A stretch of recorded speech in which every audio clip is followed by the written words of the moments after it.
Ladies and gentlemen, we can now start our panel discussion. First of all, an announcement. If you are wearing glasses and you were not before, it's because someone has lost her own. Andrea has lost the glasses, so if you find them, just don't wear them, but bring them back. Now, having said that, are we now with the distinguished speakers around the table, just to share a bit of our thought on what's next. Now, we have heard all these nice things about the ProSuite, what he was supposed to deliver, what he has delivered, what he hasn't delivered, which I might comment later. But now the point is, okay, but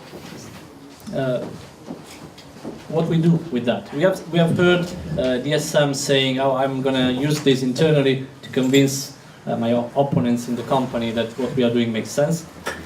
We have heard also Nokia saying positive things about that. But now, what will I do with that when I go back to my office late today or tomorrow? And what Mark will do with this tool when tomorrow he's back managing Sima Pro, and what Catalina will do then, and yourself, and you have a big role to play here. So this is the kind of things that we want to reflect upon now, but then we of course want to hear from you what you will do with this, and what do you think needs to be done to complete the picture. Because what we have today, I mean, it's clear to all of us that if even I was expecting a solution from ProSuite didn't deliver the final solution, because the final solution probably doesn't exist. It's journey that is done of one step after the other. I think what I personally take, I will start with myself and then I will move to the others. The first thing I take out of this discussion today is that probably it wasn't a mistake to support this project. Actually, the idea that was behind the project wasn't a mistake.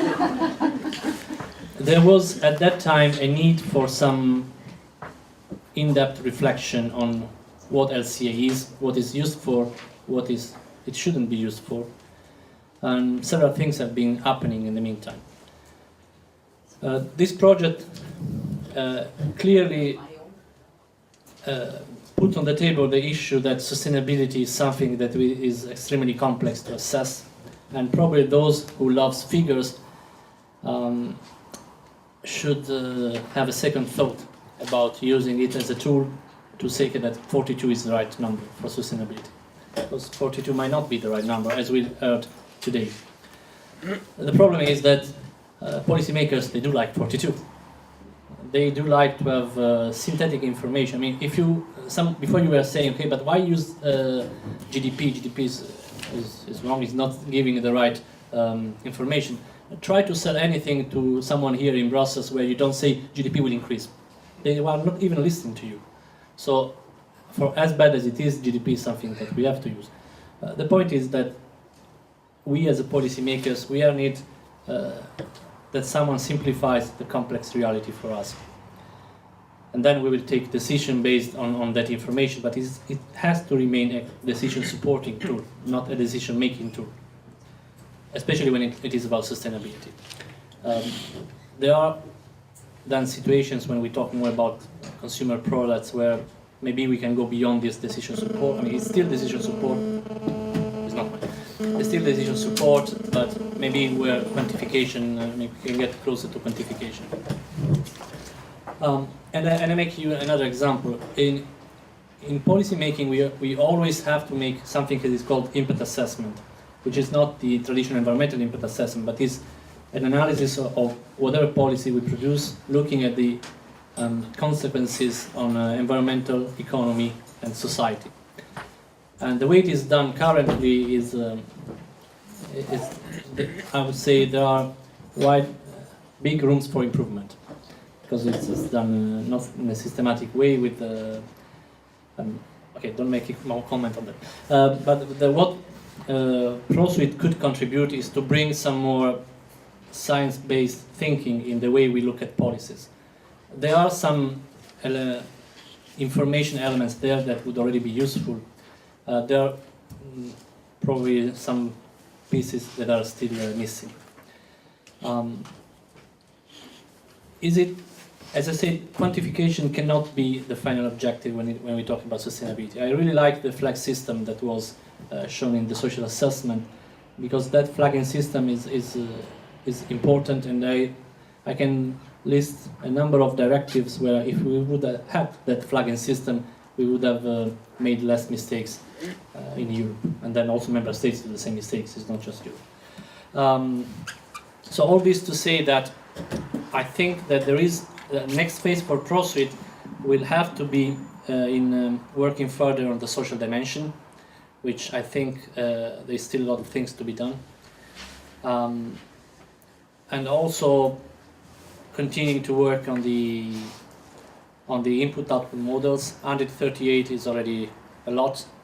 If we can get to even higher granularity, that will be even better. But Exiopol was another flagship project that we funded in the past, so it improved a lot the way that we could use input-output. So I think in terms of trend, at least the research-funded trend by you, we are on the right path. On environmental assessment, I was discussing with Mark, I'm still a supporter of the midpoint approach, but I understand that the end point is where we have to end. So I think also there we are probably going in the right direction.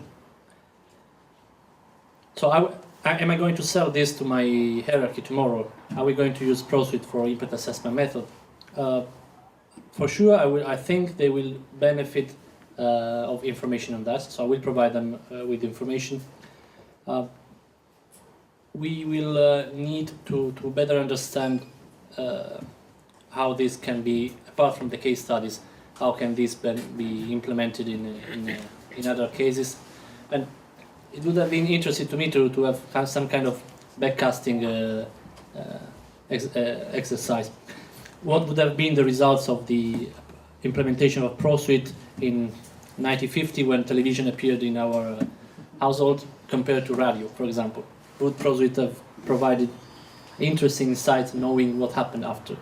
This is kind of a question that we might ask ourselves. Mark, what do you think? Well, I think at the moment we have a number of introductions before the panel, and if I follow the program, it's not my turn yet. I'm not following programs. Okay. Never. Okay. Well, I'm happy to break the rule. People know me, they know that. So indeed, this is an. Yep. Yep. The idea is behind this. When we started in the beginning 4 years ago, we were all thinking, well, this is really going to be a hard task, and whether this will be really a fully available tool, that's too optimistic. Also, I'm an old guy, so when LCA started in 1990, the first commission letter in Sweden was written by Volvo to start an LCA method was, can you make a compass for our designers which has an error of less than 180 degrees? And I like that phrasing very much. So IVL started to develop the EPS 2000 method. It was really at the end of the 80s, by the way. It was similar to what happened in Switzerland. And it really shows a good type of thinking. You make something which is a new area and you want a compass which is approximately in the right direction. So if the right answer is there, which we also know the right answer doesn't exist, but if the best answer is there, it may also point there or there, but it shouldn't point there. And that's, I think, what ProSuite has delivered, or at least made the foundations for it. ProSuite is also a very ambitious program. I sometimes explain to non-LCA people what we are doing is overly ambitious. LCA tries to model everything we do and then compare that with everything in the environment we find valuable. And that's really asking for problems. That's very ambitious.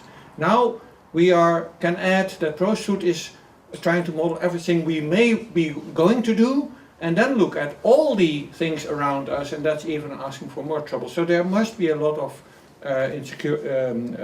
uncertainties and ambiguities in such a method, at least for the next 20 years, I think. I'm also listing the program as a LCA promoter and project participant. That's maybe because we also have this commercial software, which I will not name. But whether we will implement that, we still have to look at, to be honest. And I think the database is really interesting, but how we will start to, in what way we start to promote that, and probably promotion means training and manuals around it to make it really a very user-friendly way of implementation. That's probably a lot of work. We'll have to think about that. The social aspect, we are in Cray also working with 12 companies in a roundtable to develop social metrics. Joao is leading that. So we're also looking at social, how can you do that? It's very interesting because the companies always say, cut the crap, make it very simple, but not too simple that people don't believe us anymore. It's a very nice discussion we're having there. So I've had also some worries when the project started, but I think there's a really badly designed compass, but that's more than we had. It's still a very wacky compass, but it's maybe very good for what you can expect now. Yeah? Maybe then ladies. Yes. Yes? Thank you so much. I just want to put some context about my short words. Chile, as you might know, is in a good moment of economic growth, but at the same time, is facing difficulties in terms of emissions, water consumed, also social issues are topics that might be managed for politics. So that is one of the reasons because I am here. Because instead of that, consumers in Chile are willing to pay more for green products. So it is quite interesting because, as you can imagine, there is an important movement that started to follow the sustainability way. So one of the reasons because I am here is because we are exploring what is happening in Europe, what is happening in private sector, because we need to be prepared as a developed country, as Chile exporter country, because it can really affect our GDP in case any decision in that matter become mandatory. So at the same time, we started to work together with companies to follow the LCA approach. We are following different initiatives like PSC, or we are participating in different scenarios like this to explore which is the best approach that can be adopted for us. So in that case, my conclusion is that this approach is really interesting because it's the completeness that we have seen. I think it considers many aspects that are important for us. But on the other hand, it is important to mention that it needs to advance a little bit to definitely agree to be adopted. So we need to advance a little bit more. And the other part of this history is that we need to define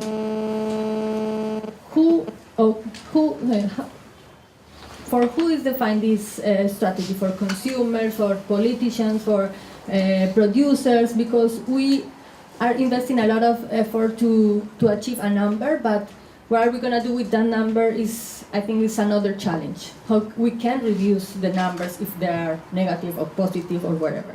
So that is my conclusion in this. Thank you. Chris. Okay, good afternoon everybody. So my name is Christian Leroy. I'm from the European Aluminium Association, so I guess I should represent the industry views in this panel, which is quite challenging for me. Being in a traditional industry, this is obviously innovation is maybe less obvious than in the IT industry, for example, because most of materials are there as enablers, I would say, not really involved directly, or with some, I would say, exceptional cases like for nano materials, for example, but in general, we are not so much involved directly in significant innovation which affect directly, I would say, society, like we have seen today with the 4K cases. So, but I think you made really a hard job, and it's quite impressive, and you did it really. I think I'm not so much an expert, but from my outside view, that it was really impressive the way you did the job in really good structure, and I trying to encompass all aspects of sustainability, which is really highly challenging. So maybe few remarks, because we tend on one side to support LCA, especially from the aluminium industry, because you are probably aware that the aluminium industry is quite energy intensive. So we try to highlight the use of aluminium from a life cycle perspective. So we support life cycle and the use of life cycle, but on the other side, we challenge that also. And I think if you look at the environmental pillar, there are still room for improvements, and then I think this to take as granted that the environmental pillar is well established. I think looking at some indicators, I think about toxicity indicators for metals, for example, about methodologies, how to address recycling, for example, and all these aspects are still, I would say, quite under discussion, still would say room for adaptations and so on. So we should not underestimate the fact that even for the environmental pillar, there are still uncertainties, and it's why I think it would make sense to try to track these uncertainties, so that at the end of the day, when you have your results, that you can assess also on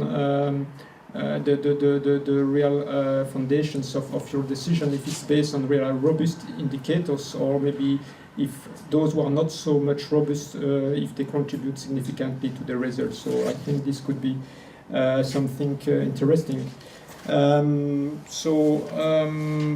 Otherwise, I think it's obviously one important tool, but as Michele mentioned, is one tool supporting decision, is one tool among the others, because I think LCA is really adapted as soon as it's a global issue. When it's a more local issue, and human health, for example, there are also some questions about the fact that is LCA, life cycle thinking, or LCA is the most appropriate tool, or is there some other tools which are maybe more appropriate to tackle this issue? So this is a question mark, maybe. So also regarding the data, because we especially in the environmental sector, for the environmental pillar, I think we can face some methodological issues, but also we did not touch the database issue, but you know that there are different databases and harmonization is not yet there, so this can also create some discrepancies into the results. So again, to get really good foundations is really important, and strong foundations, and I think these strong foundations are not totally there yet, so this is I think something important to highlight. For the rest, I think I will give then the micro to Michele. Thank you. Thank you, Christian. I think now I would pass the microphone to Mark as a chair, the panel moderator, so we can open the floor. Okay, so I realize it's late, the train is almost going, the taxis are almost waiting, and we have been talking a long time about all this. So we have now still almost half an hour to discuss final things, and my proposal is to be very pragmatic at this time. And my first question would be to you: who would actually be interested to get some more training in this methodology and try to learn more and deeper than just one day and reading on your own? Can I do a quick straw poll of that? Okay. Well, ProSuit members, there's a market here. I mean, it's always nice that this project doesn't drop dead, and we can actually continue something, and maybe then more on a commercial scale. A lot of people also talked about databases. Who would be happy to contribute data to this? Because it's always nice to ask for data, but are there also people who say, I have something more than you have, which we may want to share? Don't mention commercial products, we have heard that, but who would have some more on this area? Economic, social, or environmental? No. So my judgment's correct. It's usually we all like to get it, but we don't want to give it. So one of the big problems we are. We don't have it. Huh? We don't have it. We don't have it. So yeah, no, universities won't probably have it. Okay. Other practical aspects. Who has some very pragmatic points to raise? Sorry, no, I thought you. Also, that's also for the panel.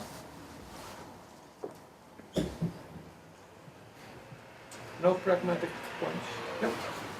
Well, Question? Can you just stand up?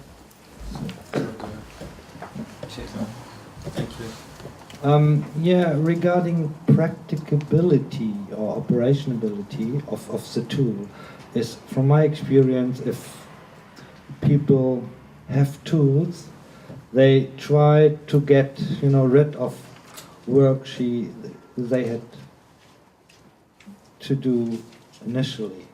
So what is needed here to make it really practicable and user-friendly is a certain database which helps people in industry but also in policy to say, okay, I have 50% of the work done already and I'm happy to contribute to the other 50 plus. But if you're just providing this framework, which is kind of almost empty, I mean, at least all who have done ever an LTA know these data collecting issue and this painful work and huge resources needed to get them all. I get that restrict to use the tool as it is in its current stage. I was already thinking Andreas should comment on this, but Yeah, Heinz, maybe I may reply. Maybe it's a too strong statement that this framework is completely empty, because we really try to bring in some content. One is the input-output model that is part of the tool and that is used when you apply the calculation. The other is, of course, environmental. For building the environmental life cycle, you need, just for an environmental life cycle assessment, you need generic databases. You need to combine this with your own data sets, but this is not specific to the closed-loop tool. That's just for any life cycle assessment case that you need to do. Probably the most critical or interesting point are the microeconomic costs on the process basis, because this is really, also based on my experience, is quite sensitive and a hot topic. You do not share with your competitor your specific production costs for a certain product and so on. The tool needs this, therefore this send tool plays a role that allows you, I didn't have time to show this in the presentation, but it allows you to, based on engineering principle, to estimate the production cost for specific processes or products that are more in the chemical engineering branch, but at least that's one contribution to help to find cost data for processes. So I think it's not completely empty. It's of course also not so that you just need to press a button and then everything is in auto mode, but that's also maybe not useful, because it's quite a new methodology that needs to be maybe refined later on based on first experiences and so forth. So it's good if users need to think a bit during the application, I think. yeah, I think it's very good to distinguish. I think in social there is a point, there is always lack of That's data. good. But economic, that's so confidential that the company is probably better informed what that is, and you can't put that in databases. In environmental, I think we're pretty far. Yeah, there was other questions? Ralph. The microphone for Ralph. Thank you. One question really on a very practical level. When I look at this, I'm thinking I would really like to use this for teaching. I would really like to have, because it's something that you can get your hands dirty with. You can have the students use that and play around with it. So because right now we teach LCA and we perhaps spend a few lectures on social LCA and a little bit on economy, not that much perhaps, but here we can actually go in. Okay, this is a tool, and I think the least that I'm pretty convinced after the day is that it's at least a nice design study. You know, like when you go to a car presentation, you have always these design studies. So at least I'm sure this is the least that this method can provide. But it would be required to have some teaching material, you know, not like readily usable, but perhaps something that is more accessible than deliverables in my experience are typically. Is there anything foreseen in that? I think that would be greatly appreciated. Claire, is there anything foreseen to develop training material, or can we maybe even say that if people are doing that, they coordinate their work, because it's a lot of double work if every teacher starts to develop its own training material? Would that be something for the website? I think that indeed we need to view our website now as the hub for sort of self-sustained exchanges. Can you explain what you can do on the website, kind of interactive mode? There's a small discussion forum, isn't it? I think that would be for Andreas to say once again. I think that at this time we don't have an interactive forum. We can think of it, but one thing is for sure, unfortunately, I don't think any member of the team here is going to be able to put moderator time into that.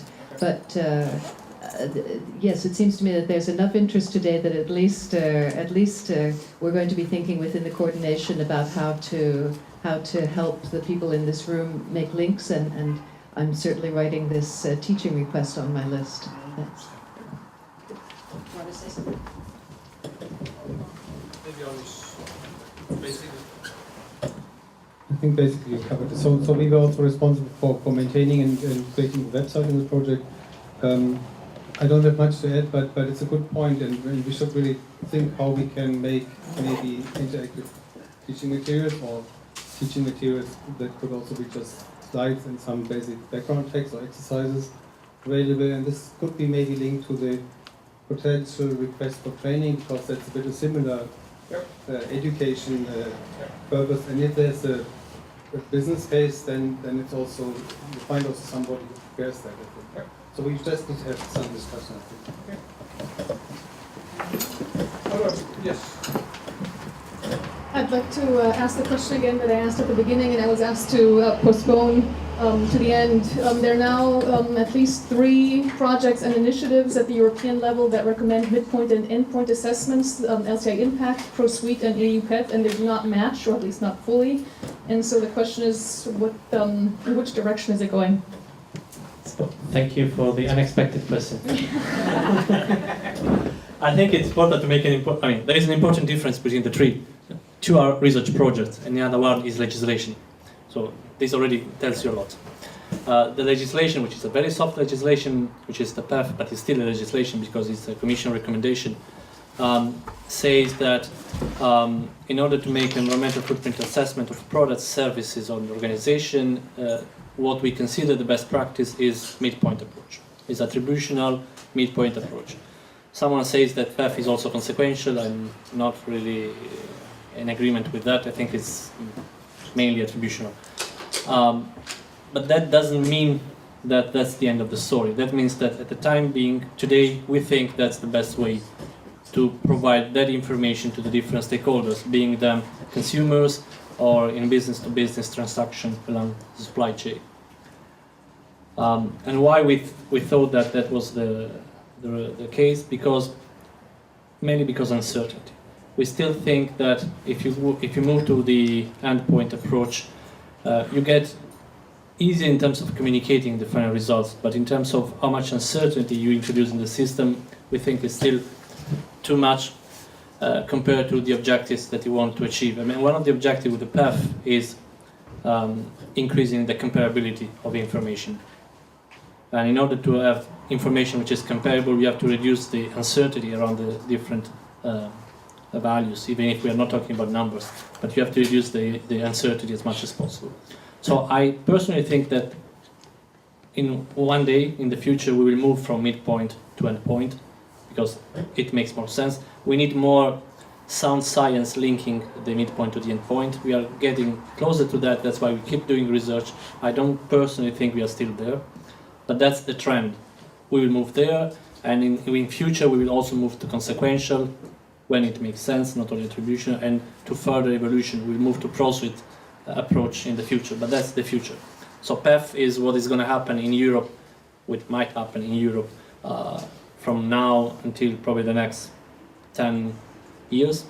Then things might evolve, and that's why we have research. I mean, there is always a time gap between research and implementation to policies. Now we are doing the research, and in some years in the future we will translate that into policies. I mean, the things that are in PEF now are the results of research and experience which started in 1969 with the first LCA on Coca-Cola. And now we are starting to translate that into policy. So we hope we don't have to wait 15 years more or 40 years more, but there is always a time gap between research and policy. Yeah, so is that a good answer? She doesn't seem to be satisfied. Yeah, I think that's very clear as far as endpoint and midpoint assessments are concerned, but even the midpoint recommendations are different. But if I understand, I mean, not very different, at least EU PEF and ProSuite are very similar. I think there's one significant difference. But if I understand you, it probably is, ProSuite is the more scientific or newer approach. So is there an expectation that that might change in the EU PEF midpoint assessment? No, I didn't say that, and we can listen to the recording. What I say that for the future assessment, when we talk about sustainability, when we talk about more encompassing assessment, ProSuite, I think in terms of approach and model is the way to go. Both LC Impact and ProSuite, they are, as I said, research project. The results were not available at the time when the PEF was developed. So PEF was developed based on the best knowledge at that time. And in terms of impact assessment method, PEF relies on the outcomes of the ISCV, which has taken several years of consultation with all the best experts worldwide in order to define which were the best available impact categories. Now the point is that we already know that in PEF, some of the impact categories in the meantime have developed, and we will abandon them in the next revision of PEF, and we will take up some other. But this revision of the PEF, I mean, we need to have some stability in the system. Otherwise, if we start changing everything on a 6-month basis, industry will kill us. Because these people here, they want stability. They don't want continuous change. So now we are in a pilot phase, and we will do the pilot phase with the impact assessment as we have now in the legislation. But at the same time, January this next year, GRC will start the revision process for those impact categories where we know there is something better available. So that by the end of the pilot in 2016, we will be able to make a revision of PEF and OEF method and introduce all the changes that will be necessary. So there is an evolution, but it can be just changing every 6 months based on the outcomes of research. I would like to ask Michele, you've just mentioned JRC. Do you think that there's any chance for synergy, to reply to some of these demands here? Could we have some help from JRC, maybe in keeping up the website with us, or developing the training, or? If you have money to give them, yes. I mean, it might seem a joke, but the economy crisis is hitting the Commission as well. We are experiencing budget cut and staff cut. So it's extremely difficult already to keep up with the work that we had planned. Whatever additional workload, it has to be joined by external funding.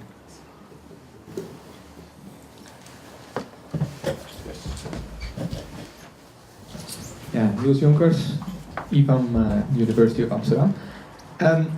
If a company comes to me asking, well, we want to have an analysis of our products, we want to have some comparison, and you need to do an analysis, Niels. You can do a carbon footprint, but we also have heard of this ProSuite method. Which one would you recommend? Then I would like to recommend, I guess, we're going to do the whole ProSuite procedure for you, and you can hire me for several months. That would be interesting. And if I'm honest, it might be that the carbon footprint is going to point in the same direction for 4 of the 5 indicators. From what I saw from the case studies, it seemed human health was dominated by climate change, natural environment as well, resources probably as well, and costs in the way it's defined now. well, less energy use is less cost. So social well-being is then the only one left. So what should be my story to convince this company? Well, do the big story. I think both methods can end up with the answer 42, but they are answering a different question still. And it could well be that in certain cases you are right, but that would be one of the research questions. If they are already convinced that carbon is determining everything, then probably you don't have to do it. But if you are working in products, high tech, where there's not a lot of mass being pumped around, where there's a lot of capital investments, so then I think that looks different. So my answer would be, it really depends on the question and the broadness of scope. Of course you could do a quick screening with carbon first to try to find out where the things are, but that would be my quick answer. But anyone from the ProShoot team? This might explain it. It would be wonderful to... It would be wonderful to be able to show an example, so to have also a complementary carbon footprint of one of the case studies, where you would end up with a different answer. That would be a great example then. Yeah, this point is on the table for a long time already. Mark Huibrechts published a paper 5 or 10 years ago on this relation of energy use to the total, I don't know, the total score on eco indicator or whatever. And there was the relation is strong, and we see it again today. But we know that also specific areas, especially when you move to more bio-based technology, you may have completely different impact, for instance, on the natural environment that are not mainly related to climate change. And I think for social, it's completely disconnected. But indeed, some say it is indeed the case. Sometimes you do a project for a week and you have a certain answer, and then you have a PhD student working on it for 4 years, and still the answer is the same. But that's to some extent. But at a given moment, you want to know more precisely. You want to be more certain. That's why you want to have it, and especially say for the advantage of this approach. To have all the elements in it, and I would say that the social well-being and prosperity indicators are clearly beyond what a carbon footprint will do. Comment there? Back. Just a comment on the practical application. First of all, in smartphone case, carbon footprint was insignificant in the overall sustainability. It was prosperity versus inequality, which was the big thing. And exhaustible resources were driven by platinum, so not fossil fuels. But the other thing is that the additional effort, if you have a carbon footprint, you have all the system boundaries, you have a database, so the additional effort from that to pursue it, I would say that if you have access to the company financial recourse, so you can just say that, okay, give me the cost breakdown structure, I won't tell it to anybody else. If I do, you can shoot me in the head, so fine. And it's 4 hours. So to upgrade from a carbon footprint to pursue it, once you know what you're doing, and kind of after you've done a few studies. So Great answer. it's not months. Okay. Could be the end of consultancy business if it goes that fast. I like it. We will make it more complicated. Yes, we'll think of something in the training. But is it satisfactory? I mean, the point is the carbon footprint is probably exactly wrong, and this broad scope is approximately right. That's maybe also a way to look at it. So. Okay. Other questions? Who has some non-practical remarks or more theoretical comments? This is the last chance to shoot at the team. Well, I'm sorry to raise this question again, but I think it would be really beneficial for the tool and for the user of the tool if you could define some kind of consumer categories. Because you can apply that on different levels, you can apply it on a policy level, because when you identify that the consumer behavior is the governing part, then there is no need in whatever kind of regulation at the processing side. On the other hand, it might be useful for companies to target the product or the product design to particular consumer groups within this framework. And it might be also useful for consumers to see, okay, if I behave like that, then this kind of product is the best suited for me. So that, you know, might be something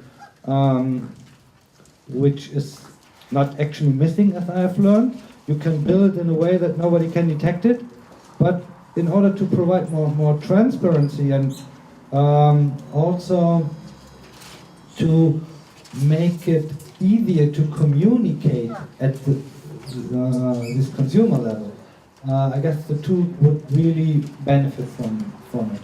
Yeah. I don't think there was an ambition to communicate to consumers. The consumer behavior is, of course, not really specific for this method. LCA suffers with this all the time. That there is no real good solution for that. That would be my response. But I don't think there was ever an idea that pro-shoot results would be communicated to consumers, or am I wrong? No. Yeah. Well, but it applies to industry, to product design as well as to policy. So No, it's highly relevant for consumers. Yeah. That's something different. Yeah. Let's use the microphone. Yeah. So, just to repeat, it's highly relevant for consumers. Yeah. No, say one of the things we the consumer say LCA.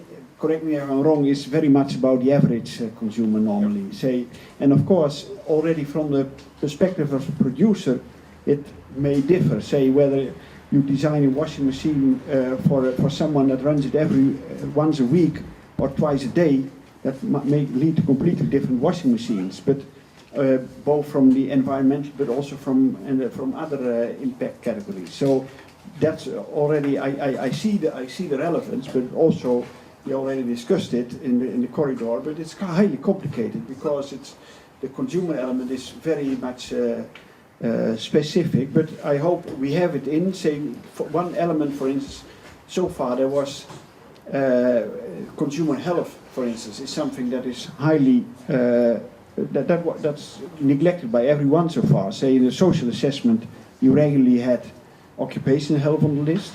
In environmental LCA, environmental health impacts are tackled.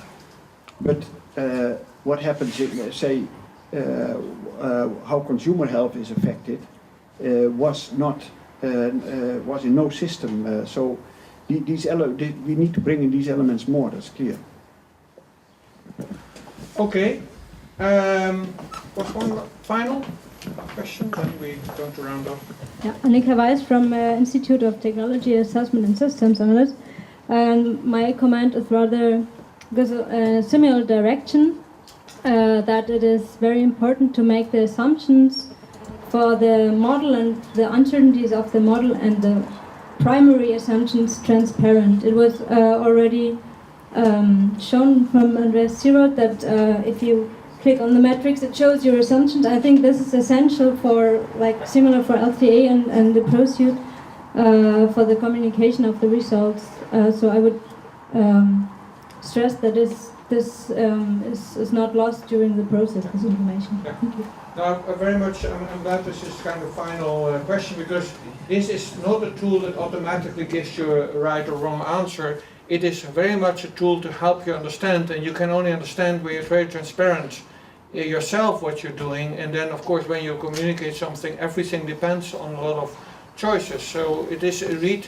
Transparency should be the key word when you use the ProSuit tool. I very much agree on that. Anyone in the panel wants to add something? No? Then I think I give the word to Michele back, because you are going to round up. Yeah, my final words.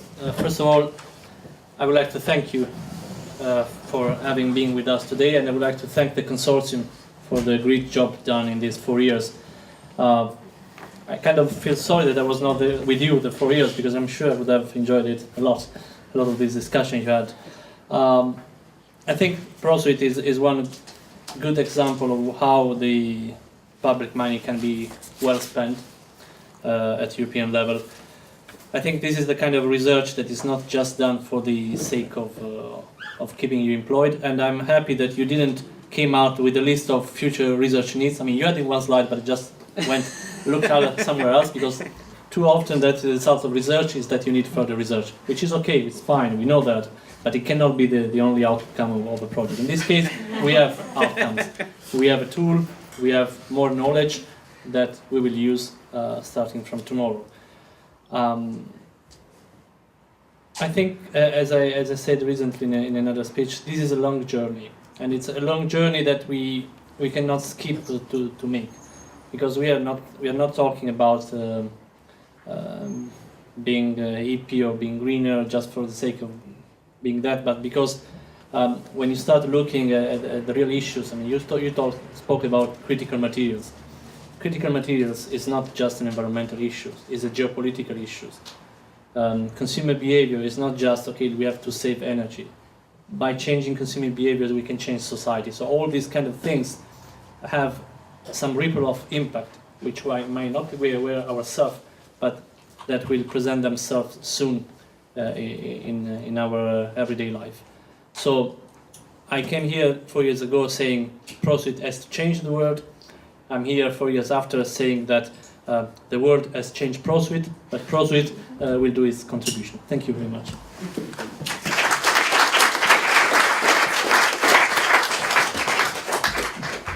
Thank you very much for your very kind words. Hey, it is when I heard first the statements of the people here behind the table, I noted it is not a mistake. It is a compass, not too badly designed compass and too advanced. Just some of the words, but later on in discussion, I heard that this was intended all positively. I was a little bit shivering because I would expect I would get the final grade from Michael whether we reach the 50%. But okay, we still have to wait for that. The jury is still out, and we'll see. Anyway, I think we had a good discussion today. I heard from several of you, okay, that you like what you heard, and even a number of you want to hear more. So that's good. But let me stress that also from our side, it is the same. It was a very inspiring day for the researchers. Say a lot of new ideas came up, or challenges, and saying that as Michael said, it is a long journey, and we are, I don't know where, maybe somewhere halfway. That would be roughly the 50%. I don't know, but it is part of a journey. We made some substantial steps, I think, to construct the bigger picture, but also on a lot of details we made important steps forward. But it's also clear we are not there. Nevertheless, this project is finished. The end date will, to be precise, the end date will be tomorrow. And of course, there is all kinds of things that articles need to be published. We need to check some final deliverables. The admin need to be settled with the Commission. A lot still needs to be done, but the research work as such is finished. But that doesn't mean that we stop. I heard also from several people that have worked on the project that they want to continue. There are several elements that they want to pick up and go on in one or the other way. And sometimes with own funding, maybe they come begging along for new funding, but we'll see. Anyway, the system as it is now available. It is there. Note that it's a product under construction. No one will expect that what we have now on the website will be the same in 5 years from now. There will be further development. There is further data needs. That is clear. We have data needs everywhere. Also in conventional LCA, the example of rare earth materials was mentioned several times today. So we still need a lot, but also in other areas like the social well-being assessment, we need much more data and primary investigation, which is far beyond also what a team can do. But with help and with a lot of input from others, we can get further on that. Anyway, I think that is it's good that we have now this on the table. So I also see in general an interest also among players in society, companies, non-governmental organizations, that they like this type of thinking more than the simplistic measures. So there's a movement in the direction which will help these type of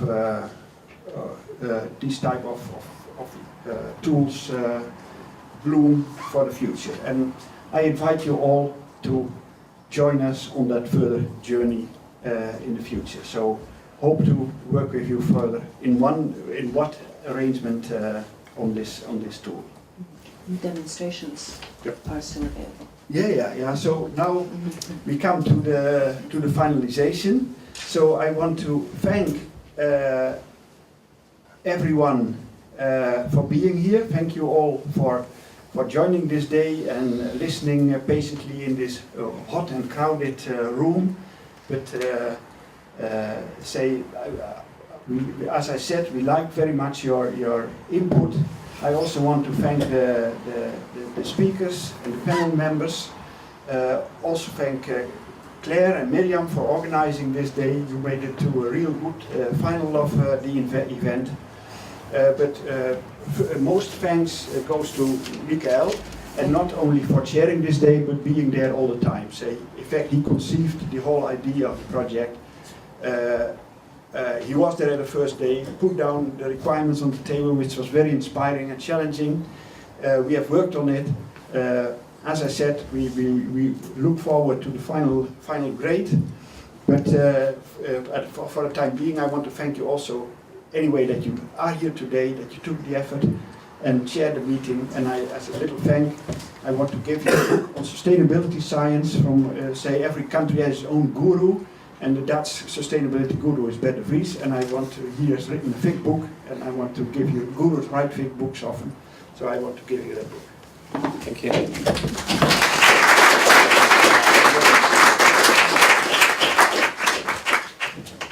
So, some further announcements. Say there are additional booklets at the table near the elevator, so if you want to take some home for colleagues or whatever, please take a few. There is the possibility to see further demonstrations of the tool. I do not know where will that be. In the lounge. Okay, that will be in the lounge again.